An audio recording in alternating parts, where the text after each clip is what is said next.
Over the past few months, our legislative action and economic development committees, as well as our board of directors, have been hard at work evaluating state and local ballot measures.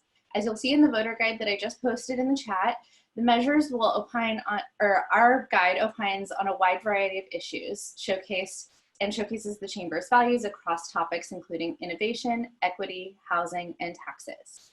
While candidates do tend to get more attention, and with really good reason, not only is it fun to talk about other people, but those elected shape our country, state, and city.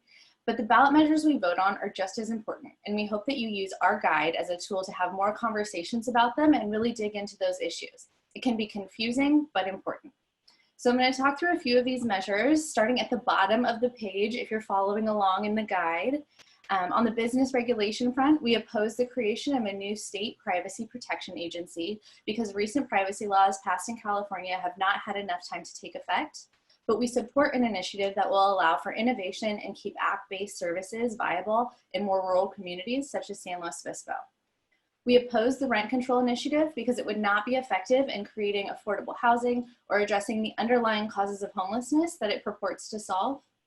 We support two initiatives that will increase equity in California, one through the expansion of voting rights to people currently on parole, and the other that will allow but not mandate governments, colleges, and other public institutions to consider race and sex as they strive to be more diverse, inclusive, and equitable. And finally, on the tax front, we are firmly opposed to Prop 15, the largest business property tax increase in years. And it would have significant negative impacts on small businesses at a time when we know that you and all small businesses are already struggling to make ends meet. Simultaneously, and with just as much conviction, we are championing our local sales tax measure, Measure G.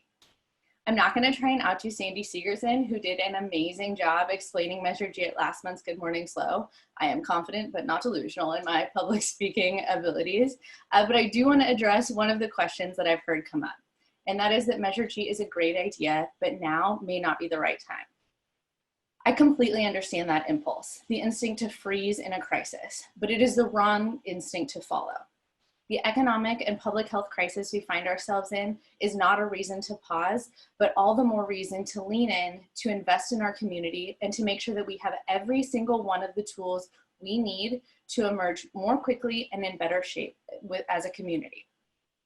You all know that someone can't save a struggling business just by focusing on cutting expenses.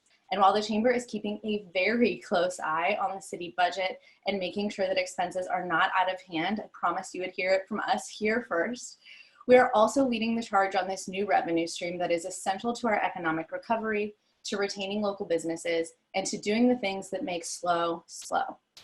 We are also successful in advocating for additional oversight that will make sure that the revenue from the sales tax will be spent on the most important priorities, including supporting local businesses so they can survive, expand, and increase local jobs, preserving open space and protecting our creeks, investing in significant infrastructure, maintaining our existing roads and making bike lanes safer, funding homeless prevention programs, and ensuring that we are prepared for fire and other natural disasters.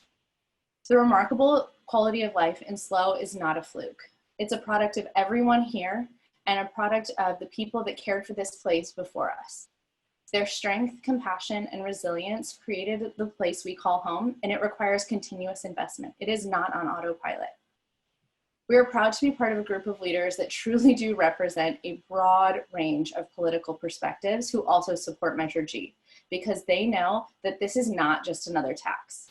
Measure G is an essential, affordable path forward, a way to help ourselves and to control our destiny. Voting yes on Measure G is the responsible, practical, and pragmatic vote. It is the optimistic and visionary vote. It is a vote for weathering this crisis and for our community's future, and it is definitely the business-friendly vote.